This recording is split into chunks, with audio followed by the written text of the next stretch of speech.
Por lo tanto, luego de estos exámenes y en la, les sugiero que hagan sus mapas conceptuales de esta manera. Les consigan un cuaderno, porque les voy a devolver porque esto no es para mí, chicos, es para ustedes. De tal manera que van ustedes, ¿no?, acumulando todos los mapas conceptuales. Hay, por ejemplo, mapas buenísimos como este. Otros que lo han hecho a la radio, ¿no? Pero lo que importa es que esté en la cabeza, nada que ver, ¿no? Nada que ver. Nada que ver.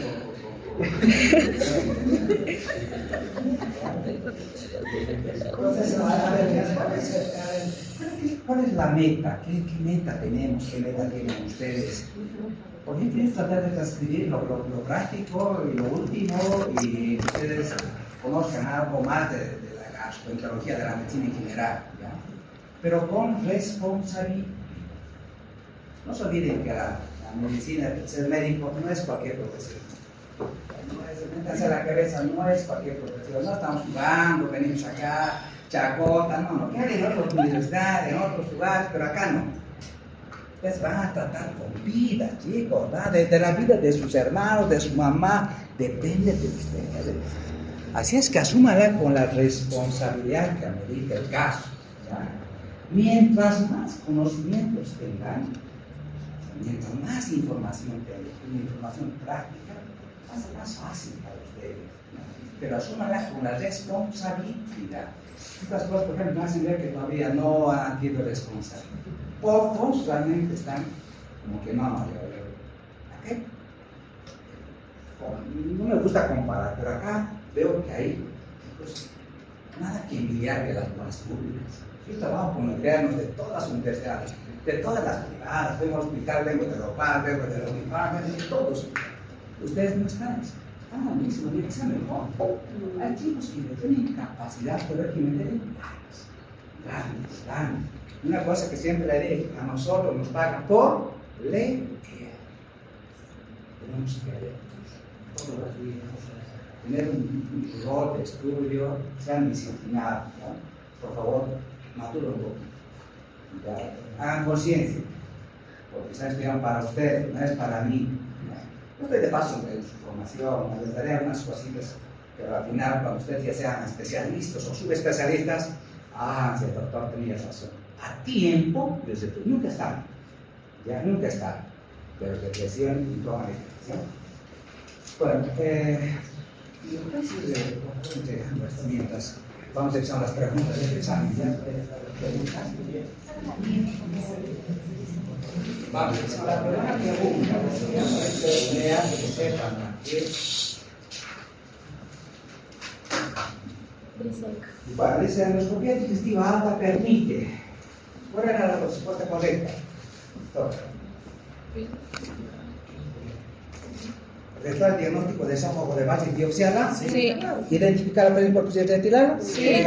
¿Efectuar el diagnóstico de perforación esofágica? No. ¿La respuesta correcta es? Ahí. La respuesta es D. La segunda, para el diagnóstico de hernia grado 3 a 4, o sea, estamos hablando de algo complicado, ¿no? ¿Cuál es el mejor método de diagnóstico? Tomografía. ¿Tal vez un simple tórax abdomen? No, tal vez una tipo 1 puede sugerir, pero cuando está hablando de 3 o 4, usted tiene que ver la magnitud, ¿ya? No es lo mismo 1, no es lo mismo 2, no es lo mismo 3, no es las imágenes que han visto. Entonces, la respuesta correcta, no se va a contestar, me podría sugerir, pero no. Tomografía de tórax con cola. La respuesta es que en la C, la principal indicación del esfagograma de Bari hoy en día es para el diagnóstico de Estenosis. Eso me he dicho, la principal indicación es estenosis. Incluso en el caso clínico, no sé cómo ustedes revisamos, digamos el paciente que no hace la endoscopía, quiero ver si es estenosis, no estoy contrastado. Estenosis, la respuesta es C. La cuarta, paciente acude a disfagia para sólidos y líquidos asociado a pérdida de peso y anemia. Los exámenes que se deben solicitar son esófago varitado con método limitado, tomografía axial con capacidad de tórax con contraste, endoscopía digestiva alta. ¿Cuál es la correcta? Ahí se dice.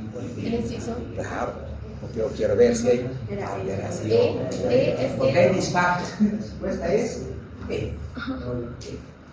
Vamos a ver. El gol estándar para el diagnóstico de la EG es. ¿Cuál dijimos? ¿Cuál es el gol estándar? Ácido y no ácido. PH y más impedanciometría. Más impedanciometría. Ahora, en relación a la pHmetría esofágica, ¿es correcto que la pHmetría normal descarte el qué? No.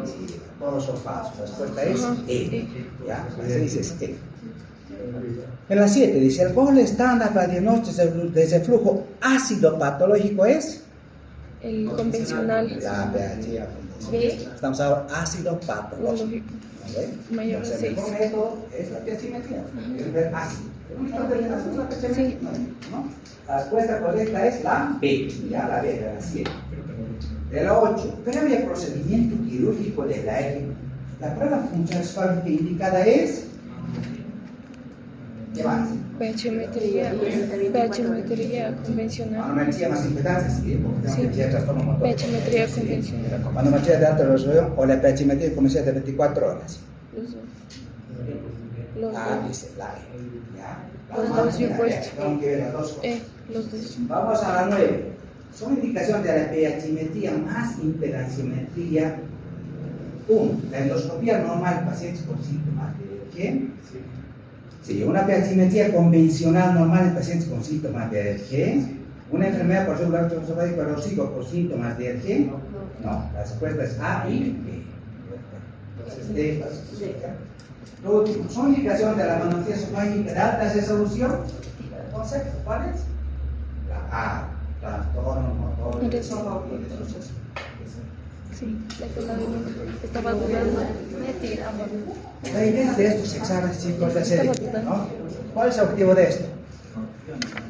Ustedes vayan, practicando, aprendiendo, ejercitando. Sí, van avanzando. Así son los exámenes en la residencia. El promedio, el examen de parcial sobre 25, este examen es más su mapa físico. Ahora promediado, ahora voy a promediar 5, ¿ya? La próxima va a ser 7 el examen y 3 el mapa conceptual. Porque yo necesito que sepa más. He visto que aún se ha hecho bien mapa conceptual, pero el examen 1 no está bien. Entonces, a mí me interesa más que se lea, que entienda. Bueno, vamos adelante.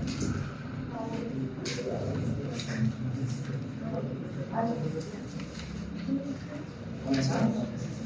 Vayan tomando apuntes, por favor, les recomiendo, ¿ya? Porque vamos a hacer estas preguntas de examen. Estas se van a preguntar, cuidado, no siempre preguntan. ¿Me lo puedes grabar? Anótenlas, sántenlas.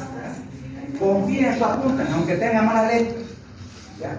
Yo una vez, por ejemplo, en la universidad, hace una pieza, no tenía nada de lo que tienen ustedes ahora, pero la carga de los apuntes. Y siempre en la fotocopiadora había apuntes, había exámenes.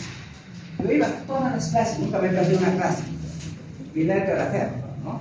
Pero siempre resaltaba en la clase las cosas que el docente esto es nuevo, esto se va a preguntar. Y yo no confié en mis apuntes. Cuando di el examen, todas las preguntas estaban en mis apuntes. Yo leí solamente lo que tenía el fotocopiador. Esa vez, confío en mis apuntes, aunque mal, pero siempre algo se resalta. Cuando coloquen el círculo, siempre se salta. Bueno, comencemos. Desde la próxima, analizar, porque esto es dinámico, chicos, siempre se puede mejorar, ¿ya? ¿Qué es lo que voy a hacer desde la próxima? La próxima exposición, al grupo que le toque, yo le voy a dar toda la presentación. Es decir, yo voy a hacer, porque ya la tengo, ¿no? El caso clínico, yo le voy a dar el caso clínico, yo le voy a dar el tema, ya es realizado. Lo único que necesito es que es tú. Porque he visto, por ejemplo, que, claro, hay mucha información, tanta información, que hay veces información que no la sirve y la están transcribiendo y no me interesa. A mí me interesan cosas que se sirven en la práctica. De tal manera que ya he hecho al otro grupo, mañana el miércoles exponen todo el tema, ya está. El caso clínico, tienen que defender el tema. ¿Ya? O sea, ni siquiera tienen que investigar nada, ¿no? Entonces, esto bien. Vamos con el Karen. Atiendan, por favor.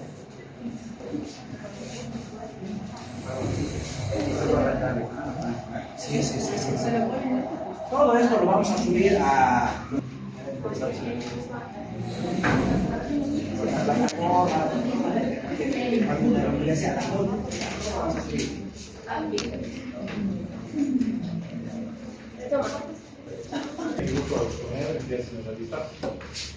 Con el primer punto que vamos a abarcar es el caso clínico, ¿no? Que en este caso seríamos un paciente masculino de 82 años de edad que acude, ¿no?, para un procedimiento programado de endoscopia digestiva alta, ¿no?, resultando insatisfactorio, por lo cual se lo decide en ese mismo momento internar, ¿no? Al momento de hacer de todo eso, el paciente refiere no tener ninguna clínica juntamente con sus familiares, no refieren algo de relevancia. En cuanto a los antecedentes personales, pues podríamos mencionar que es un paciente ya diagnosticado con enfermedad de Chagas y que en fecha 12 del 2 del 2005 se hizo una dilatación de 10 milímetros, ¿no? Antecedentes quirúrgicos, pues postoperatorio, laparotomía exturadora, colectomía total, litis de oídas y adherencias, lavado y drenaje de cavidad por diagnóstico de síndrome compartimental, obstrucción intestinal, fecal obstructivo, dolicomegalocólon, realizado en fecha del 15 del 11 del 24, ¿no? Tuvo una resección intestinal a los 42 años de edad, de intervención para resección intestinal hace 8 años, una hernioplastia hace 3 años, una dilatación de esófago en el 2018 por acalasia, se realizó un POEM en el 2019 por acalasia, una miotomía de Heller en diciembre del 2023 por acalasia, visto en consulta externa en México, por fecha del 16 de marzo del 24. Su última internación fue en fechas del 4 del 12 del 2024 al 27 del 12 del 2024 por estenosis esofágica de probable etiología péptica, ¿no? Tuvo una dilatación con balón hidrostático hasta 10 milímetros, también tuvo una acalasia, es un portador de ileostomía terminal, enfermedad de Chagas. Durante su internación se realizó una ELA en fecha del 26 del 12 del 24. El paciente, en cuanto a hábitos y costumbres, pues el paciente requiere consumo de dieta variada, predominio de carbohidratos, ¿no?, consumo ocasional de bebidas alcohólicas y no hábitos tabaco. ¿Qué análisis haces? La primera parte, ¿cuál es tu análisis? Que es un paciente ya con una enfermedad, por así decirlo, de base, con múltiples, por así decirlo, ya procedimientos realizados. Por ejemplo, la enfermedad de Chagas, y también se hizo una dilatación. También es un paciente en el cual se le hizo una resección intestinal a la edad de los 42 años, ¿no?, y que durante toda su vida, por así decirlo, tuvo múltiples intervenciones. Miren, ¿cuál es el común denominador de este paciente? Pero más allá. La acalasia es secundaria, la Chagas. Miren, está pidiendo resección intestinal, ¿no?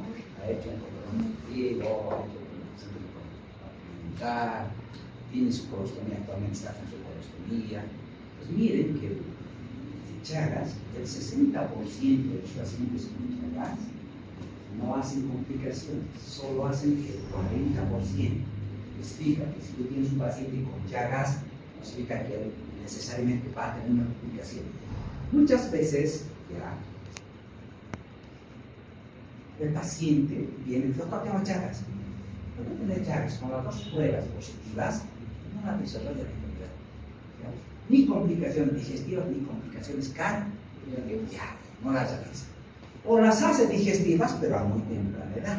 Ya a los 30 años, 42 años, ya ha sido una resección intestinal. A muy temprana edad. Si hasta los 40 años no ha hecho, ya no la vas a hacer. Es decir, el paciente viene a tu consulta y dice: doctor, tengo Chagas, ¿y qué hago? 60, 70 años, ¿no? Pero no tengo nada de corazón, radiografía normal, colon normal, esa no tiene ni siquiera constipación, por lo tanto no tiene dolor de colon. Por lo tanto, ¿hace tratamiento o no? No tiene sentido. Porque el objetivo del tratamiento es evitar las complicaciones. Es eso, ya muy temprana edad, por eso hay Chagas congénitas, apenas nace ya hacemos el tratamiento, ¿no? Evitar complicaciones. Ojo, en este caso tenemos un Chagas con compromiso digestivo de colon y de esófago. ¿Ya? Por eso la calasia secundaria a Chagas es frecuente en nosotros. ¿Ya? O solo el 60%, el 40% hace complicaciones. Por ejemplo, todo el valle alto, todo lo que es doctora, todos los doctores, por ejemplo, tienen Chagas, pero no todos tienen complicaciones. Ya depende mucho de las inmunológicas, institucionales, no sé. Bueno, pero miren, al momento de su internación, ¿qué te llamó la atención? Que no se le puede realizar el superprograma. Pero miren, no se puede. Dice paciente al momento asintomático. Es muy difícil, o sea, no se interna pacientes asintomáticos. Los dilatamos, viene el paciente, lo dilatamos y se va a su casa. A no ser que complican, si durante el procedimiento se quedó. Es una complicación frecuente de la estenosis y la dilatación es la perforación. Pero es muy difícil. Ahí vamos adelante, vamos a ver qué más encontramos. Seguida. En el examen físico, pues, pacientes se encontraron los dolores general con piel y mucosas deshidratadas, monocoloreadas, con 120 gramos esferas y acudieron al momento del examen. Tenía una frecuencia cardíaca de más o menos 85 por minuto, una frecuencia de 20 por minuto, una presión arterial de 91,69, una temperatura de 36,5 y una saturación al momento de 99. En cuanto a los efectos clínicos, se puede decir que lo más relevante que se pudo encontrar viene siendo en abdomen, ¿no? Que es un tipo abdomen excavado, plano, se evidencia ostomía en flanco derecho, funcional vital, con bolsa de colostomía, con escasas heces líquidas, con ruidos y dolores positivos, no normativos. ¿No? Este es blando, depresible, no dolorosa, palpación superficial ni profundo, sin datos de irritación peritoneal. En cuanto a los demás datos, pues no hay puntos relevantes. Los síntomas, si tú haces un análisis de su cuadro clínico, centralmente asintomático, con esta hemodinamia, ¿qué te parece? ¿Qué les parece con esa hemodinamia? ¿Sus signos vitales son estables o no? ¿Son normales?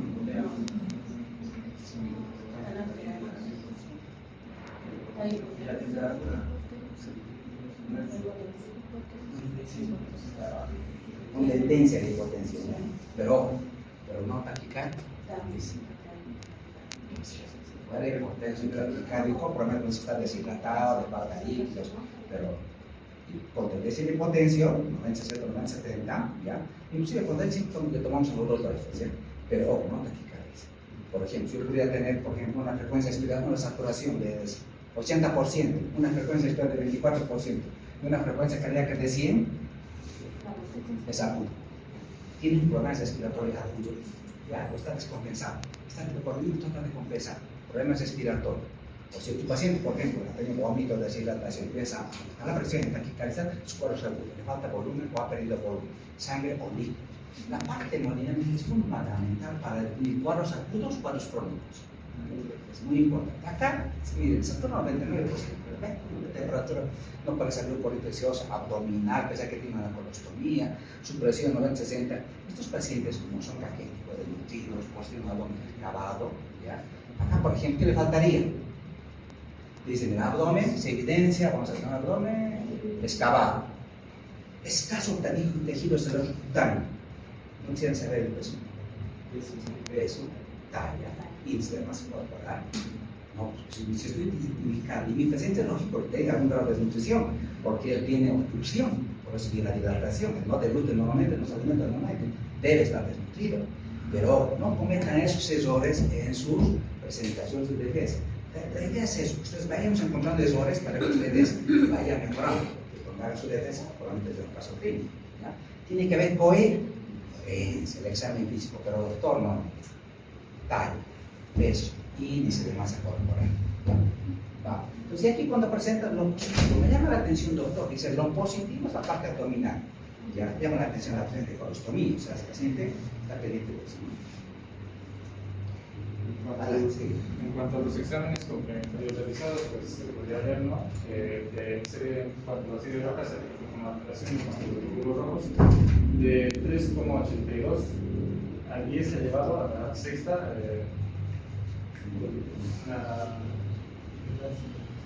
unidades microgramos.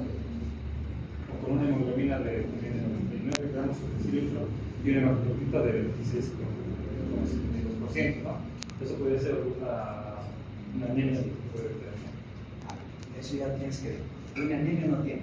Y podría decir más que todo por el bajo recuento de los que tienen. Es leve, pero se puede decir también.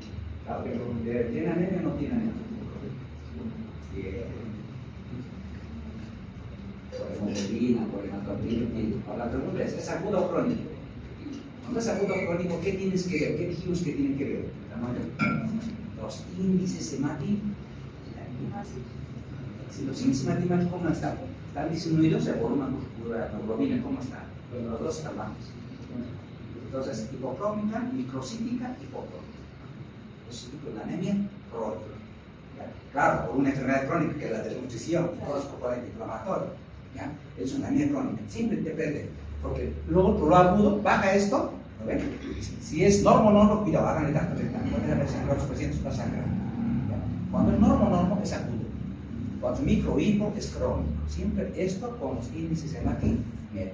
Los blancos, por ejemplo, ¿qué te llama la atención? Presenta una disminución de blanco, ¿no? Es en 3.53, a veces llevas a la tercera, y tenemos leucopenia, cuadricón, perdilla y linfopenia. No podemos concluir que fuera, porque para hacer un desvío izquierdo tiene que haber acá leucocitos, tiene que haber neutrofilia, tiene que haber linfopenia. Cuando hay eso, ¿qué te indica? No se olviden que la leucocitosis es un secante de fase aguda. Cuando el paciente tiene leucocitosis, por ejemplo, esta paciente esta mañana le llamaron otro interno, entró con un tumor hepático, un hepatocarcinoma, resulta tener 16.000 blancos, 16.500 blancos. Y el médico de guardia le colocó imipenem. ¿Qué crees? ¿Está bien o está mal? Una fiebre, unos escalofríos, supresiones sindicales estables, ¿ya? ¿Qué es? La glucosa es una reacción inflamatoria, una reacción a la masa tumoral y no necesita antibióticos, porque la leucocitosis o el desvío izquierdo puede ser fisiológico o puede ser patológico. Si es patológico, es infeccioso o es inflamatorio. Si es infeccioso, vas a tener leucocitosis colitis. Es de origen bacteriano. ¿Y cuándo dijimos que era viral? Cuando hay leucopenia, neutropenia y linfocitosis. Eso es viral. Tu paciente tiene dolor de cabeza, ves el hemograma, dices, tiene dengue en su casa. ¿No? Ve las plaquetas, no está complicado, tranquilo, no pasa nada, porque el dengue primero te va a dar la plaqueta, ¿no? Pero tienes que orientar, oye, esto es viral, estás cursando, estás resfriado, tienes dengue, tienes algo. Pero, origen bacteriano, entonces vean si todos los pacientes de la tercera edad vienen a la consulta con una discreta leucopenia, pero porque están muy deprimidos, ya como que blancos, las defensas bajo. Vamos todos. Sí. En cuanto a la electrosedimentación, pues se evidencia, ¿no?, que la primera hora tuvo una desinfección viviente, ¿no? En observaciones pues, se puede ver que en serie blanca tiene una leucopenia y linfopenia, ¿no? En serie roja, anisocitosis y microcitosis. En cuanto al perfil metabólico, pues... ¿Qué te llama de la primera hora? ¿Mal? No mal. Está por encima del valor. ¿Y qué te sugiere? Inflamación. Pues en la primera hora, vean la primera hora, sí, no la segunda, la primera hora. No se olviden, los restantes se vas a acordar, que indica inflamación, leucocitosis, BSPCE, ahí le puedes colocar inclusive interleucina 6, pero te indica inflamación. Entonces siempre tomamos en cuenta la primera hora, hay algo de inflamación, puede ser con infección o de todo, pero hay inflamación. En el perfil metabólico, ¿qué te llama la atención?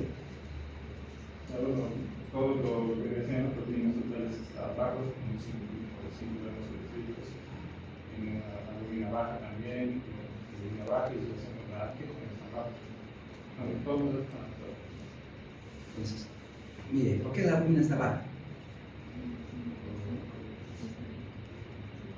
Porque si la albumina está baja, hay una causa. Por ejemplo, puede ser un problema de síntesis, o sea, que el hígado esté enfermo porque no está sintetizando albumina. Causa. Otra causa, Claro, falta de aporte, se está desnutriciendo, problemas de aporte. 3, el otro, no se está absorbiendo, ¿ya? No se está absorbiendo. ¿Por qué? Porque tiene una enfermedad inflamatoria intestinal, ¿ya? O tiene una enfermedad celíaca, una enfermedad, no se está absorbiendo, ¿ya?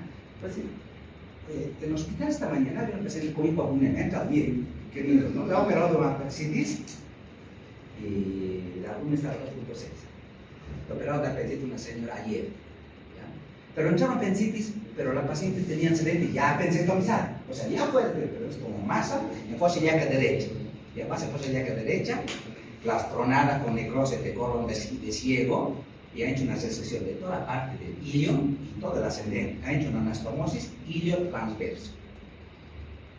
¿Cuál es la enfermedad?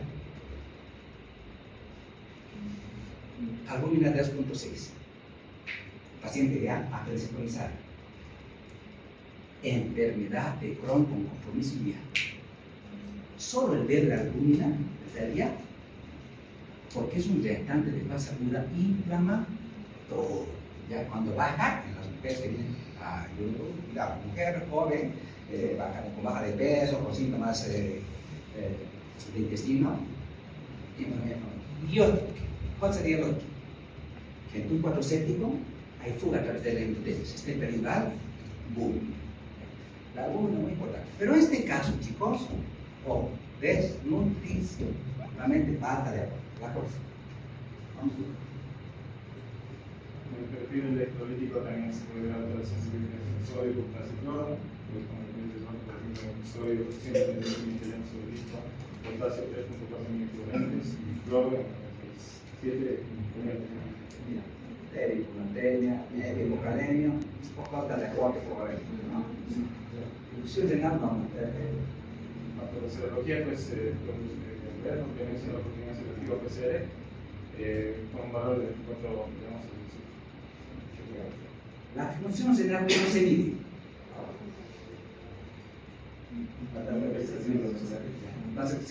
Digamos así, clínica laboratorialmente, bueno, como las vas a creer, pero ¿cómo se mide? Por creatinina y por diuresis. Si la diuresis es menor a 0.5 cc hora, kilogramo peso, hora, tiene compromiso. Porque ¿cuánto es la diuresis normal? Hora.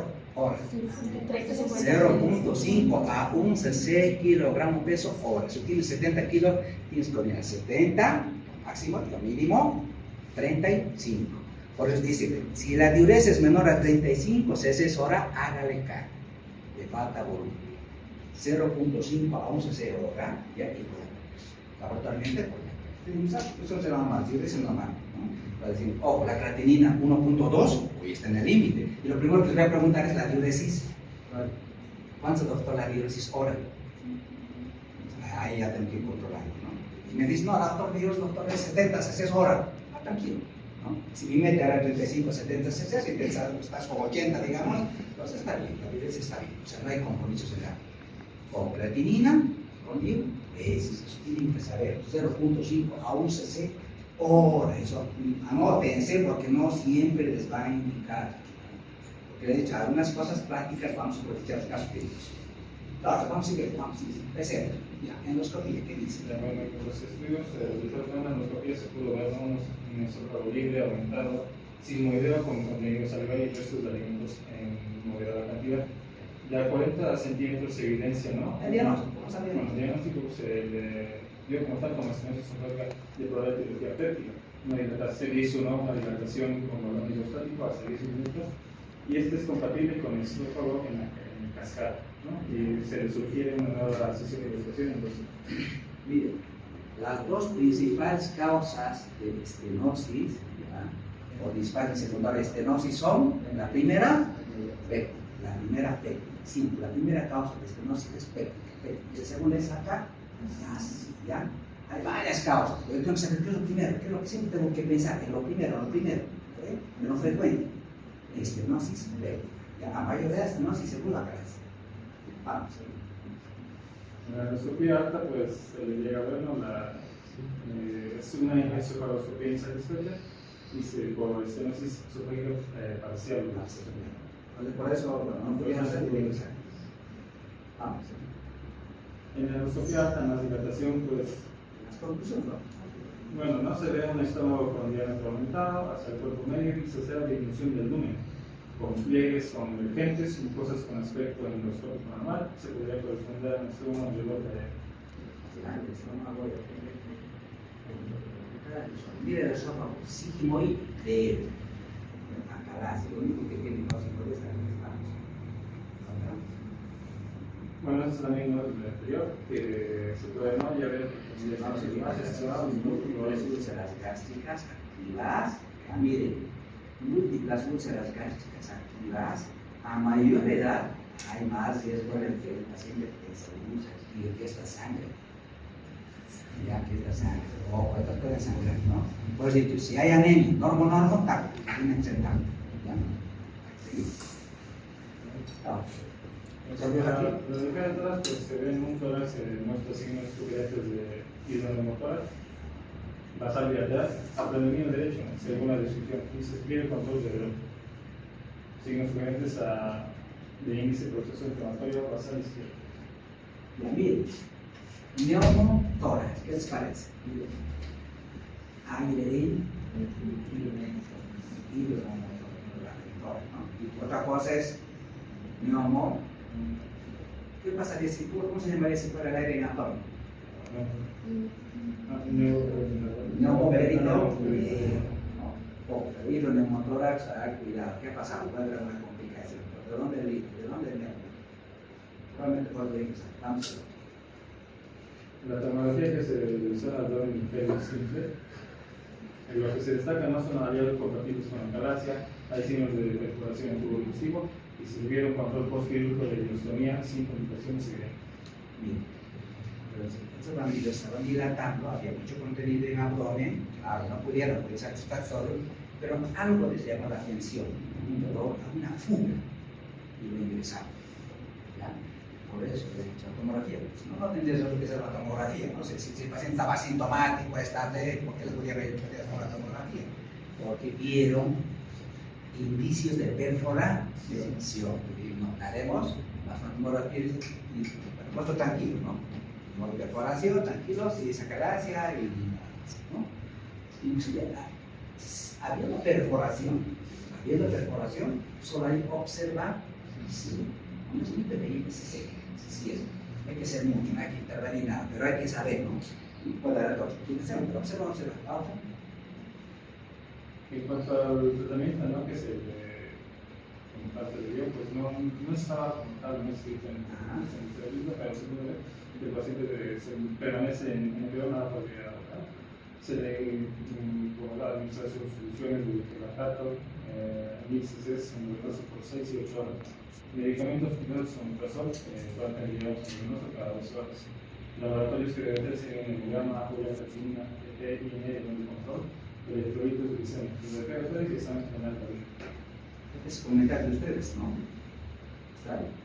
Las conclusiones y conclusiones comentarios están bien. Cumplir todo lo que sí, todo lo que más o menos. Muy bien, vamos a tema. Como tema vamos a ver la disfagia. En la definición de disfagia tenemos que es una sensación subjetiva de dificultad en el pasaje del material deglutido desde la boca hasta el estómago. También como definición tenemos que es un retraso en el paso del bolo, ya sea líquido o sólido, durante las etapas orofaringias y esofágicas de la deglución, que vamos a ver más adelante. Si a esta sensación le sumamos el dolor, lo llamamos odinofagia. En cambio, si le sumamos una obstrucción persistente y una retención, lo llamamos impactación de alimento.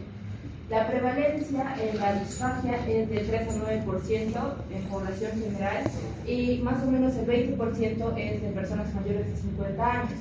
Es más prevalente en mujeres que en hombres.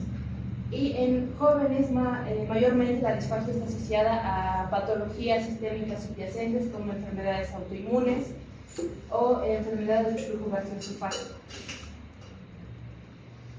Para ver la disfasia tenemos que conocer la fisiología de la deglución.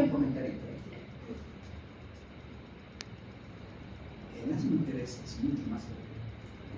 ¿Por qué? Tiene que ver con la diabetes, los mochos naturales, o hay muchas bacterias. Toda mujer que viene al examen físico, lo que ustedes tienen que hacer, paciente mujer que ingresa a su consulta, se dicen y constelaciones, por ejemplo, si no un nódulo, si el paciente tiene taquicardia, es un nódulo hipertiroide, he palpado y su corazón también. De hecho, el diagnóstico para cualquier hipertiroide ya es lo que no se va a encargar. Tiroide, es muy frecuente. En cuanto a la fisiología de la deglución normal va a estar dada por un soporte estructural de huesos, cartílagos y acompañada de músculos que son controlados por pares craneales y nervios periféricos. La deglución se va a dividir en 3 fases o etapas, que es la fase oral o preparatoria, que es una fase voluntaria, en la cual va a pasar el bolo alimenticio desde la cavidad oral hacia la faringe. En la fase orofaringea o de transferencia, que es una fase involuntaria, aquí es donde va a pasar de la cavidad, de la faringe hacia el esófago proximal, por medio de ciertas acciones coordinadas que van a ser la elevación y retracción del paladar blando con el cierre de la nasofaringe. Posteriormente va a pasar aquí, va a haber una relajación y una apertura del esfínter esofágico superior. Después va a haber un cierre laríngeo a nivel del vestíbulo laríngeo, donde se va a cerrar la epiglotis bloqueando la laringe. Después va a haber una propulsión y se va a cargar la lengua para pasar el bolo alimenticio al esófago proximal, y va a haber contracciones faringeas. Todo esto de la etapa orofaringea va a ocurrir en aproximadamente 1 segundo. ¿Y cuál es esta fase? Se encargará de evitar que este bolo alimenticio pase a cavidad nasal, o si no, pase a la laringe al mismo tiempo que se está pasando el bolo al esófago proximal. La fase esofágica es una fase involuntaria, en donde va a pasar el bolo desde el esófago proximal hacia el estómago. Esta fase esofágica está dada por contracciones peristálticas del cuerpo esofágico. Mayormente que van a ser inducidas por la deglución, que es la peristalsis primaria, y la peristalsis secundaria va a ser inducida por una dilatación del cuerpo esofágico.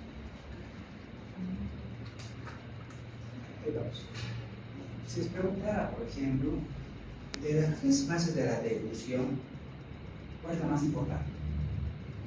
¿Qué fase creen que es la más importante? ¿La fase oral, la fase faríngea o la fase esofágica? Fase oral y fase faríngea. En ese video que aquí presente hay un librito de fisiología que ustedes han visto, la deglución, la fisiología de la deglución, donde explica muy bien, por ejemplo, la importancia de los pares craneales. Sería importante saber los pares craneales, por ejemplo, el 5, el 7, el 9, el 10, el 12, participan, ¿no? ¿Por qué es importante? Porque estos pares craneales, ¿qué funciones tienen? Motora, sensitiva y autónoma. ¿Sería importante la presencia de la saliva? Sí. Esa es la función autónoma de quién, de qué. Bueno, una de las principales glándulas salivales, ¿cuál es? La par. ¿Qué par en él?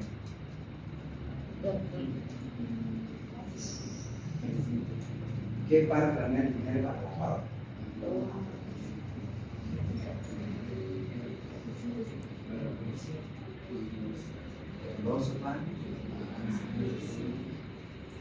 No se olviden que esta primera fase, la fase es importante, la fase preparatoria, es la función de que debo formar el bolo.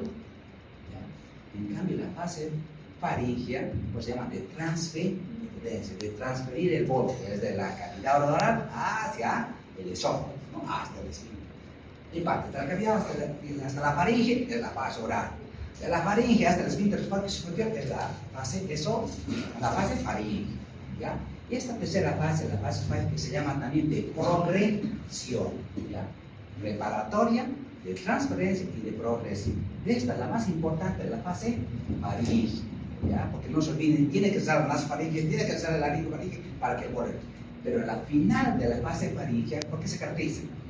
Por una constricción cristal. No se olviden que el vestibular es la continuación de esa constricción faríngea y la fase faríngea va a progresar. El tiempo total, ¿cuánto tiempo? Bueno, he dicho, puede ser la disfagia, puede ser transitorio o puede ser permanente. ¿Cuánto es el tiempo total? 10 segundos. Exacto. En 10 segundos tiene que estar así. Desde la boca o hasta el estómago, 10 segundos. Es el tiempo normal de la devolución. La disfagia tiene una clasificación según su localización anatómica, que va a ser orofaringia y esofágica. La orofaringia, también llamada de iniciación, de transición o alta, y la esofágica es también llamada de propulsión o baja. La orofaringia o de incisión mayormente va a estar dada por alteraciones neuromusculares y la esofágica por alteraciones orgánicas y funcionales. Otra clasificación que podemos aumentar es según el mecanismo responsable, que sería orgánica y mecánica, y la no obstructiva. La orgánica y mecánica está más dada para alteraciones estructurales y la no obstructiva para alteraciones funcionales. También tenemos la clasificación de Lafar y de Venn, en donde vamos a clasificar la reclusión normal, la disfagia únicamente para sólidos, la disfagia para semisólidos, disfagia para líquidos y una imposibilidad para tragar saliva. ¿Cuál es la importancia de esta clasificación? Cada cual nos tiene que interesar, ¿no? Siempre la disfagia es para sólidos o es para líquidos. Pero si la disfagia es para sólidos, es mecánica, no. Pero si la disfagia es para líquidos, puede ser funcional. Es importante, ¿no? Ahora, la gravedad, no se olvide que al principio es para sólidos, después es para líquidos, y al final no pasa nada. Creo que tienes un poco más adelante, ¿no? Ya vamos. La disfagia orofaringea, como dijimos, es desde la boca a través de la orofaringe hasta el esófago. Lo que va a pasar aquí va a haber un atascamiento del bolo en la zona cervical o en el cuello. Los signos y síntomas que va a tener esta disfagia orofaringea va a ser tos inmediata al momento de la deglución por la sensación de obstrucción en la orofaringe, una disminución del reflejo de la tos.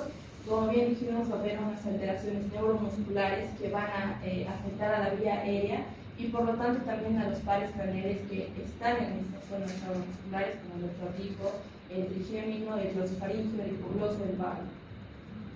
La hialitosis en una disfagia se puede dar por la retención de los alimentos en la boca y en la faringe, o por trastornos motores como la calasia, o por infecciones o inflamaciones como el divertículo escénico.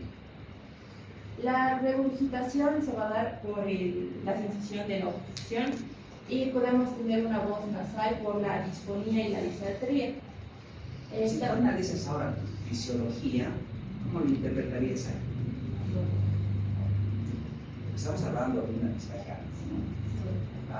Orofaringeal. El paciente dice, doctor, tengo acá, aquí algo pasa. ¿Y qué estará pasando? ¿Qué es lo que está fallando? La transferencia, no está logrando transferir, ¿no? Porque hay una alteración neurológica, ¿ya? Tienes un cuadro de causa, pero ahorita vamos a ver enseguida. Hay alteración neurológica que no logra hacer que esta parte del bolo pase.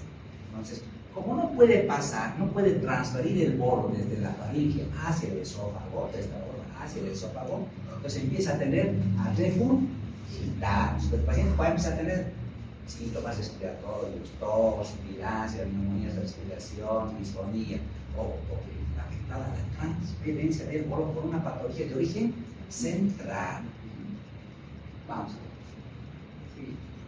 Entonces, la clasificación etiológica, como dijimos, está afectada neurológicamente, el 75% puede ser por accidentes cerebrovasculares, por Parkinson, por tumores cerebrales, esclerosis múltiple, neuropatías periféricas, Alzheimer, la pérdida del púlpito, tales dorsales y las poliomielitis. Y acá, pregunta de examen. ¿La principal causa de disfagia orofaringea es?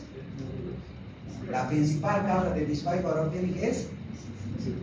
los accidentes cerebrovasculares. La principal causa. Porque todos los pacientes tienen AVC y tienen secuelas. No están secuelados, están hemiparéticos, hemipléjicos. No va a tener control. Hay complicaciones neurológicas de origen central, tumores cerebrales, esclerosis, o pueden ser también periféricas, pero hay compromiso nervioso central y periférico. Pero esta parte, miren, hay compromiso muscular, miastenia, polimiositis, ¿no? Dermatomiositis. Por eso se dice que a la disfagia el común denominador es una disfunción neuromuscular. ¿Ya? La causa de la disfunción. Estas hojitas son raras. ¿Ya? Raras, que un divertido hacia arriba. Claro, no tan frecuente. Medicamentos, siempre hay que preguntar, ¿no? Pero la principal, es la principal causa. La disfagia esofágica es una sensación de atascamiento de los alimentos en la zona retroesternal o también del cuello. Y más que todo en la disfagia esofágica siempre se debe excluir la patología maligna que es el cáncer de esófago. Esta va a estar producida por alteraciones orgánicas y funcionales. Acá la clave ¿es obstructivo o no es obstructivo? Hay un caso. ¿Hay algo que obstruye o ocasiona disfagia o no la hay? Por eso, al paciente que le dice, señor, ¿dónde es tu problema? ¿Dónde tiene molestia? ¿Dónde es la comida? ¿Dónde se la atasca? Y el paciente, ¿dónde dice? Y aquí no puede pasar, aquí llega hasta aquí, no pasa, y me quiere quitar las respiraciones, ¿no? Claro, porque es el external, ahí está el problema, está ahí abajo, ¿no? Justo no viene del esófago con el estómago, ¿no? Ahí están todas las complicaciones. En la etiología va a haber causas orgánicas y causas funcionales. Las orgánicas son esofágicas y extraesofágicas. Las esofágicas consistimos en excluir la patología que es el cáncer de esófago. También puede ser por cuerpos extraños, una estenosis benigna, péptica, por radiación, infecciosas o por píldoras cáusticas, que son corrosivas para el tracto digestivo. Anillos que son formaciones, una alteración en la formación del esófago, membranas mucosas, por divertículos, esofagitis eosinofílica, epidermólisis bullosa y dermatosis. Las extraesofágicas se dan por compresión extrínseca, van a comprimir el esófago. Puede ser por neoplasias mediastinales, anormalidades vasculares como la dilatación de la aorta, va a haber una dilatación de la brístula izquierda, arterias circulares aberrantes y puede ser postquirúrgica por una fundoplicatura. Que más que toda esta fundoplicatura es para la enfermedad de tuberculosis. Las causas funcionales van a ser por desórdenes de la motilidad, como decimos la atalasia, enfermedad de Chagas, alteraciones motoras espásticas, los espasmos esofágicos difusos, puede ser por un esfínter esofágico inferior hipertónico, alteraciones enfermedades como la esclerodermia y entre otras como el alcoholismo y las enfermedades colanóticas o colagenosis, que son enfermedades autoinmunes o de tejido conectivo, que es el lupus eritematoso y la esclerodermia. Vamos a acá se le van a preguntar, ¿no? ¿Es orgánico o es funcional? O es orgánico. Es funcional, pero puede aparecer en trastorno motor. Todos los otros que después vamos a hablar. Si es orgánico, es esofágico, el problema está dentro o es fuera. Hay una pregunta de simple así. ¿Qué es la disfagia del usuario? Disfagia del usuario. Es una disfagia es de origen vascular, una arteria subclavia aberrante, está naciendo en el lado izquierdo del lado derecho, más en el lado izquierdo, lo que pasa por detrás del esófago y lo comprime. ¿Ya? Es una disfagia luxuar, pues de origen vascular. Las postquirúrgicas y complicaciones que dan disfagia, ¿no? La ha hecho el tratamiento al hacerlo, pues acabó con disfagia. Es una complicación postquirúrgica. Ojo, hay complicaciones. Pero ¿cuáles son las complicaciones más frecuentes de disfagia? Esofágica, estenosis péptica, ¿ya? Ojo, acalasia, ¿ya? Y esto, miren, los anillos. Y si le pregunto, por ejemplo, un paciente joven mujer femenina de 30 años que tiene disfagia perelíquidos, ¿ya? Intermitente, ¿cuál es la principal causa? sea esofagititis, o si no, frío, en mujeres, en forma clínica. Entonces tiene disfagia para líquidos y es intermitente. Entonces, o esofagitis, esta es la causa cada vez más frecuente por alergia alimentaria, por alergia de inflamación, fibrosis, y es de gnosis, de vamos. El diagnóstico previamente se va a hacer con una buena historia clínica donde nosotros vamos a preguntar sobre qué otros síntomas tiene aparte sobre la disfagia. Y aparte, a nivel de lo que es la historia clínica, es importante saber lo que son los antecedentes, porque como mencionó mi compañera, la etiología va a ser secundaria a una disfagia, o sea, podemos ver si es una persona adulto mayor que puede tener Parkinson, que puede haber tenido una ACV, entre otros. A nivel del examen físico, nosotros podemos valorar los paraculares, como dijo el doctor, que puede ser 9, 10 y el 12, en el cual vamos a evaluar también lo que es la lengua, los movimientos de la lengua, la úvula, los paladares, para ver si no tienen algún otro tipo de disfunción a nivel nervioso que nos esté produciendo también una disfagia. Primero que todo, para poder llegar a un buen diagnóstico tenemos que saber la topografía, o sea, el lugar de origen, dónde es, si es orofaringio o esofágico. Como dijo mi compañera, cuando es orofaringio, no estamos tratando de ver lo que es la boca y la laringe, la faringe y todo eso. Y esto, el orofaringio generalmente está, no es siempre, pero generalmente puede tener de etiología muscular, o sea que puede tener algo muscular o algo nervioso. Y cuando es esofágico, generalmente siempre se tiende, bueno, esto de eso, siempre se tiende a hacer por alguna obstrucción.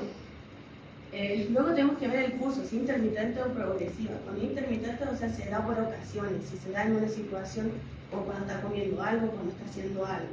Se da a veces, básicamente, por así decirlo. Cuando es progresiva, está tratando de decir que cuando le empezó a dar esta disfagia, empezó a darle de forma más seguida y sin terminarse, o sea, va aumentando las situaciones de disfagia de esta persona. Luego tenemos que saber la causa, si es orgánica o funcional. Orgánica se refiere a que puede ser algún objeto, o sea, puede ser por algún tumor, si puede ser por algún objeto extraño, entre otros. Cuando es funcional se refiere a que es una etiología en la cual está siendo afectada los músculos o los nervios en sí. Y tenemos que valorar el estado nutricional de estos pacientes porque, como mencioné anteriormente, generalmente cuando es una disfagia muy avanzada provoca básicamente una desnutrición en nuestros pacientes. ¿Por qué? Porque no está básicamente comiendo adecuado y no está deteniendo los nutrientes básicos. En los exámenes complementarios. Mire, el diagnóstico comienza desde que el paciente ingresa a la consulta. ¿No? Si yo, por ejemplo, un paciente de la tercera edad, enflaquecido, demasiado, pálido, ¿no? ¿Qué voy a pensar? Primero decir, este tiene, ¿no? Anemia, síndrome constitucional, ¿no? Tiene anemia, síndrome constitucional, cáncer, ¿no? Pero ojo, tengo que descartar principalmente esto. ¿No? Por eso la primera pregunta en gastroenterología es: señor, ¿usted degluta normal sus alimentos? Por ahí tengo tolera su alimentación, ha desayunado, ha almorzado. Si me dice, doctor, por ejemplo, me dice, sí, ¿qué pasa? Que es sopa del segundo, sí, no pasa nada, pasa esa no pasa esto, ¿no? Basta con una pregunta, yo descarto otra. Pero si me dice acá, doctor, siento que el alimento, o sea, primero que no puedo hacer pasar, ¿qué? ¿Agua o líquido? A lo mejor te dice, depende del tiempo de evolución, los dos, ni agua ni sólido. Entonces, el problema está acá, disfagia, ¿ya? Una disfagia, probablemente, ahora, está pálido, no sé, después se cansa, ¿ya? Pero tiene una disfagia de causa orgánica, estamos viendo obstrucción, ¿ya? Siempre. ¿Cuál es el primer error que cometen? Le preguntan todo, y lo más importante, no me han preguntado si trago o no trago, ¿ya? Todo, hasta laboratorio, hasta tomografía. Entonces, si te está diciendo el paciente, señor, ¿dónde? Aquí no puedo, aquí. Está indicando con su dedo. Pregunte. Siempre la primera pregunta tiene que ser esa, ¿ya? ¿Cómo está la evolución? Pregúntese. ¿Bien el paciente enflaquecido? Si ha venido a la parte digestiva, primero, ¿no? Por ejemplo, yo Pregunto dos cosas en la consulta: tolerancia oral y tránsito intestinal, ¿no? Le pregunto al paciente: ¿logra deglutir sus alimentos líquidos o de segundos? Sí, doctor, no pasa nada. Se le hincha la vasiguita acá, se le hincha después de comer un rato, pero lo devuelve, tiene vómito. No, doctor. Sigo bajando, ¿no? Tiene aquí más abajo la diarrea, algo vómito. No, doctor, evacúa normal. Oye, entonces, ¿qué? No está nada digestivo. ¿Sabes qué tienen los pacientes? Herpes. La viejita lo trae por dolor acá. Dice, claro, el herpes se sale, esta es la parte. Y todo le sacas herpes. O tiene compresión reticular, o tiene infección urinaria. Pero con solamente preguntas, has descartado patología vigés. Digo, no hay síntoma digestivo. Come bien, normal, doctor. Hace baño normal, doctor. Se le echan. La anamnesis fundamental. Eso. Le han hecho todo al paciente en la historia clínica. Lo básico no le han preguntado su tolerancia oral. ¿Es adecuada, inadecuada? Fundamental. En los exámenes complementarios vamos a realizar lo que son las endoscopías digestivas altas, que es una de las más importantes para lo que es disfagia, en la cual, como ya conocemos, básicamente un endoscopio que va en la parte digestiva alta, en la cual vamos a poder verificar y vamos a poder diagnosticar si existe algún tumor, si está estenosado, si está inflamado, si existe alguna. Nos va a dejar también ver bien, básicamente, todo lo que viene siendo orofaringe y esófago. En lo que es la manometría convencional, existe la manometría convencional y de alta resolución. La convencional, bueno, esta es más, básicamente consiste en un tubo en el cual tiene sensores y vamos a poder ver lo que son los movimientos del esófago. Pero la convencional no es muy buena porque nos ayuda a detectar trastornos motores básicos como la calasia, que podemos verlo de otra forma sin hacerlo de forma tan invasiva. Es más barato, sí, pero es muy limitado. Entonces, podemos realizar, generalmente es mejor, mucho mejor la manometría de alta resolución. Claro, es más cara, pero esta es mucho mejor porque esta básicamente es un catéter en el cual tiene más de 36 sensores, en el cual nos va a ayudar a poder ver en qué zona específica está habiendo esta disfunción, ya sea a nivel del orofaringe o del esófago. Generalmente es más cara, pero nos ayuda a saber qué otro tipo de patología, en qué lugar está habiendo esta disfunción. Luego también... Acá quiero aclarar una cosa. Tiene que quedar claro, endoscopía digestiva, ¿en qué caso está indicado? ¿Cuándo tú indicas eso en endoscopía digestiva? Digamos, tú vas a decir, ¿qué caso de disfagia? Puede ser una disfagia orgánica. De disfagia de causa orgánica. Puede ser dos combinadas. Un inmutado mejor, más, causa orgánica obstructiva. Además de identificarse causa, yo quiero ver, ¿no? En el esófago, paciente en esófago, o es obstructivo o es funcional. Es mecánico o es funcional. Es obstructivo o no es obstructivo. Eso es lo más principal. ¿Ya? Por ejemplo, si no es obstructivo es funcional, ¿cuál es el mejor examen? Si es funcional, pensar que la causa es motor, entonces la manometría de alta resolución sería lo indicado. Si es funcional. Si estoy sospechando una causa orgánica con síndrome constitucional, el mejor examen sería la endoscopía digestiva alta. Ahora, si yo tengo y puedo hacer un estudio contrastado, mejor, ¿no? Porque muchas veces pasa eso, ¿no? Directamente ahora, como hay la endoscopía, el acceso que tenemos todo y es gratuito, directamente una endoscopia. Y en la endoscopia van a ver eso, ¿no? Cuando vienen adentro dicen, solo no pasa la endoscopia, entonces vamos a repetirlo y después, porque hay alimentos repetidos, entonces, pero cuando digamos, ahorita les hacemos sí, tenemos la llamada, ¿no? Entonces, cuando es de causa orgánica, mecánica, obstructiva, el mejor método de examen siempre va a ser la endoscopia o un estudio contrastado. Ahora, si el problema es funcional, no te olvides que la causa también funcional son los trastornos motores. Vamos a seguir. En el estudio contrastado básicamente es un líquido que se le da a tomar a los pacientes, que es un contraste que nos va a dejar ver todo lo que es el esófago, realizándole una rayos X. Y vamos, bueno, este más nos va a ayudar a ver lo que es una disfagia motora, o sea, orgánica.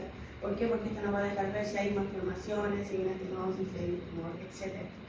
Luego viene la fibroscopía. Bueno, esto generalmente no nos ayuda tanto a ver lo que es una disfagia como tal, pero sí nos ayuda a ver todo lo que es faringe, laringe y orofaringe, básicamente todo eso, lo que es tráquea y todo eso.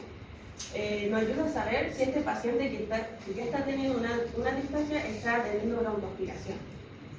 Más en eso se basa la fibroscopía. Luego la videodeglución, que es una de las mejores, en el cual se basa en que por medio de vamos a grabar básicamente lo que es oro y esófago del paciente y le vamos a dar de comer alimentos y vamos a poder ver cómo está degluteando y a la vez vamos a poder realizarle rayos X al mismo momento. Es uno de los mejores porque estamos viendo claramente cómo está produciéndose esta disfagia. Pregunta examen. Los dos mejores exámenes, o el mejor examen, o los exámenes para disfagia orofaringe o disfagia alta de inicio, ¿cuáles son? La fibroscopía y la videodeglución. Son los dos exámenes que van para disfagia alta. Para disfagia baja, todo. Orgánico funciona, ya sabemos cuál es es importante. Alta, orofaringia, la fibroscopía o fibrolaringoscopía, que se llama, y la videodeglución.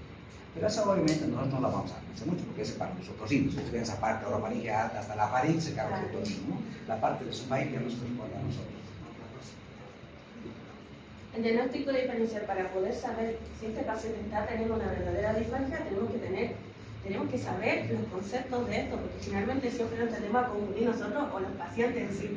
Entonces, primero el globo faríngeo. El globo faríngeo es una sensación de nudo o de incomodidad a nivel de lo que es el cuello. Generalmente se da por personas que están pasando un estrés fuerte, están empezando a tener como ansiedad.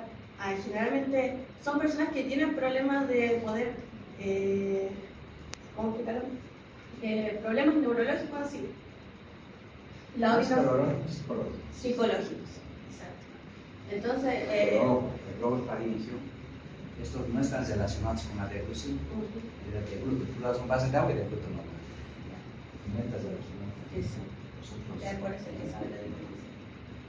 Luego viene lo que es la odinofagia, que como conocemos el dolor al deglutir, que generalmente puede ser debido por una infección, puede haber una inflamación, puede ser porque la persona está pasando un resfriado fuerte, entre otros. Luego tenemos la pseudocalacia, que viene siendo básicamente lo mismo que la calacia, como conocemos, es la enfermedad que produce trastorno a nivel de lo que es esófago, en el cual el esófago no se puede relajar correctamente, pero la pseudocalacia es lo mismo, pero la diferencia es que su etiología es que hay un tumor.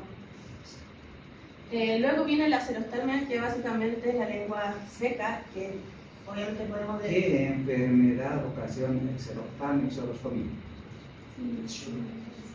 Pero no la dicen, entonces ella también es inteligente. Sí, pero si lo voy a decir. Es Schweger, ¿no? El Sjögren, también la deshidratación y también antihistamínicos, medicamentos como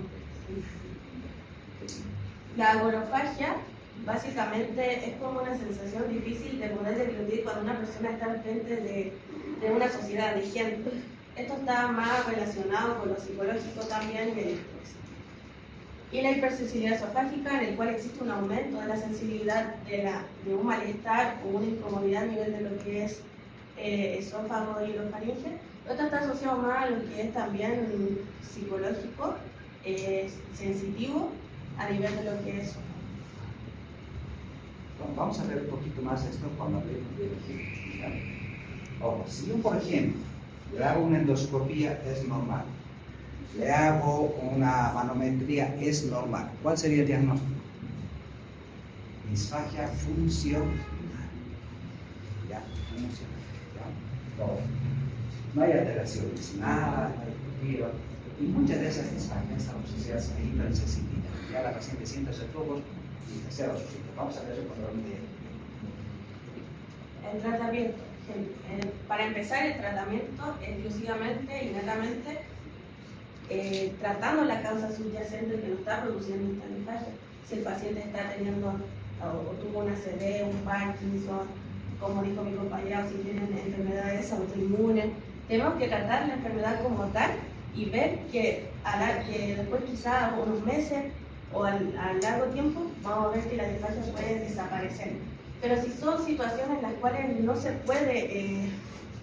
le puede dar un tratamiento inmediato a estos pacientes, tenemos que realizar un tratamiento paliativo, en el cual vamos a modificar la textura de las comidas, el alimento, va a ser alimento más líquido, la consistencia, que no sea tan dura, sólida. Vamos a realizar maniobras facilitadoras para que el paciente pueda comer y deglutir, y medidas posturales en las cuales los pacientes tienen que sentarse de forma recta, no acostado ni semi-acostado. Y si son situaciones en las cuales nuestro paciente está teniendo enfermedades como el Parkinson o el ACV en el momento en que está teniendo una disfagia, se podría tomar medidas como colocarle una sonda nasogástrica, que es básicamente la que va a nivel de lo que es la nariz, y se le pasa alimentación por esa vía. Y una gastrotomía, que básicamente también es una sonda, pero que esta se realiza a nivel de lo que es la pared del abdomen y va directo hacia el estómago. Si está obstruido por algo, de esófago, tiene algo paliativo, ¿no? Una gastrostomía de la alimentación. Depende mucho del tratamiento de la causa, ¿no? Muchas veces paliativo, depende de la causa, de sataracia, de cáncer, de estenosis, eso depende de la causa. Lo más importante, tiene que saber definir la disfagia. No se olviden que la disfagia es un síntoma de alarma. Es un síntoma de alarma, porque es subjetivo, porque objetivo es el signo es objetivo, el síntoma es subjetivo, algo que manifiesta el paciente o la paciente, ¿ya? Lo primero, la definición, que es un síntoma de alarma. Dos, que tenemos que saber las definiciones de los otros, porque tengo que saber qué es odinofagia, qué es disfagia, qué es glóbulos, tengo que saber, porque me puedo preguntar a cualquier cosa, qué es impactación alimentaria, tengo que saber, ¿ya? Dos, tengo que saber la clasificación. ¿Es alta? ¿Es baja? Si es baja, es obstructiva o no obstructiva, es funcional o es mecánica. ¿Y cuáles son las causas principales? Hay muchas, pero ¿cuáles son las causas principales? ¿Y qué métodos diagnósticos y cuál de ellos está indicado en cada caso? Eso tenemos que saber. Si es mecánica, el primer examen es este. Si es trastorno motor, y la pregunta que dicen, no, pues es manometría, es trastorno motor, no hay otra. Manometría de alta resolución, chicos. Ya, ese es el diagnóstico. Y el tratamiento depende de la causa. Esta parte voy a estar viendo por cuestiones de tiempo. No vamos a revisar los artículos porque nos va a faltar mucho tiempo, ¿ya? Porque tenemos que avanzar contenido y la otra clase tenemos que ver que vamos a ver, pues decía, yo os voy a decir si las presentan, ya tienen toda la presentación de la próxima clase y ahí ustedes van a poder explayarse, ya, con toda la exposición. O algo, pues, ¿qué quieres decir? Adelante. Bueno, el artículo es lo que sería el accidente cerebrovascular. El accidente cerebrovascular tiene que ver con la disfagia. Aquí en este artículo se ve el uso de electroestimulación neuromuscular con ejercicios e ingesta de alimentos en un adulto mayor con disfagia orofaringia post-accidente cerebrovascular en Lima, 2023. En la introducción dice que la disfagia orofaringia es una alteración en la preparación y traslado del bolo alimenticio como consecuencia de un accidente cerebrovascular. Es importante que el profesional utilice electroestimulador neuromuscular como recurso cuando se realiza el tratamiento con ejercicios e ingesta de alimentos. El fonoaudiólogo es el que trata esto, trata la parte de lo que sería el lenguaje, la deglución, para la recuperación del paciente mediante la electroestimulación neuromuscular. Hay que entender que la parte de lo que sería la debilidad o parálisis de los músculos de la deglución, lo que sería el daño en áreas cerebrales, en la corteza cerebral, en el tronco encefálico, eso tiene que ver más que todo con los pares craneales. El par craneal 9, 10 y 12, el 12 que se encarga de los movimientos de la lengua, el par craneal 9 y 10 que es el glosofaringio y lo que sería el vago, ven más que todo lo que sería la inervación también de las cuerdas vocales, que está muy relacionado. Entonces tenemos que ver más que todo en el paciente la parte de la úvula, de lo que sería el velo del paladar, si están simétricas y demás, ver este paciente cómo está, ¿no? En los objetivos es describir el uso de electroestimulación neuromuscular con ejercicios e ingesta de alimento en un paciente adulto mayor con disfagia orofaríngea post accidente cerebrovascular como principal causa, como dijo sus compañeros, que el accidente cerebrovascular es como principal causa también de lo que sería la disfagia, en un centro privado en Lima desde octubre a diciembre del 2023. En los métodos de estudio, como dije, el fonoaudiólogo o terapeuta de lenguaje, de lo que sería, le va a ayudar al paciente en el tema de lo que sería la deglución, el habla, la audición. La deglución es el personal idóneo para ocuparse de la rehabilitación de la disfagia orofaríngea. Estas fases de la aplicación de uso de electroestimulación neuromuscular va a ayudar mucho al paciente, pero aquí dice proporcionar diferentes parámetros donde existe el compromiso funcional en la zona oral y faríngea. Fase inicial, intermedia y final. Fase inicial, hicieron la evaluación del paciente. La fase intermedia, el tratamiento terapéutico con los ejercicios de electroestimulación neuromuscular. La fase final, el tratamiento terapéutico con ingestas de alimentos, que todo esto está relacionado y lo ve el fonoaudiólogo. Las conclusiones. En la conclusión es que el uso de electroestimulación neuromuscular con ejercicios e ingesta de alimentos en la disfagia orofaríngea se utiliza para optimizar el tono muscular, mejorar la flacidez, esa pérdida que tuvo de sensibilidad capaz de la boca, de la parte faríngea. Entonces, todo está relacionado. Lo descrito permitió en cada una de las fases de resultados positivos en la regulación muscular, el posicionamiento del laringio y un control adecuado de la ingesta de distintas texturas de alimentos. De esta manera se aumentó la efectividad de la función deglutoria en diferentes tipos de viscosidades y volúmenes de los alimentos, por lo cual sugerimos considerar este trabajo como base para futuras investigaciones y elaboración de guías clínicas. ¿Qué les parece el aporte de la televisión? Doctor, ¿qué le parece? Bien, me gustó la causa. Por favor, chicos, cuando los compañeros estén acá, no quiero chacota, bulla, charla. ¿Por qué? Porque el que está acá se merece respeto. Ustedes van a estar acá y es feo que el de atrás esté viendo o esté viendo su celular. No, yo lo voy a sacar. En la clase lo voy a sacar, ¿ya? Porque nos merecemos respeto, ¿no? Todos. Porque, ojo, yo estoy trabajando aquí con colegas, chicos, no son estudiantes para mí, ustedes ya son colegas, siempre digo, todo doctora. Entonces, adelante, ¿qué me dice? Conclusión. ¿Qué le parece el artículo? Mire. Viendo cosas, había dicho que la causa principal era la serie, entonces estaba hablando de tratamiento eléctrico estimulante.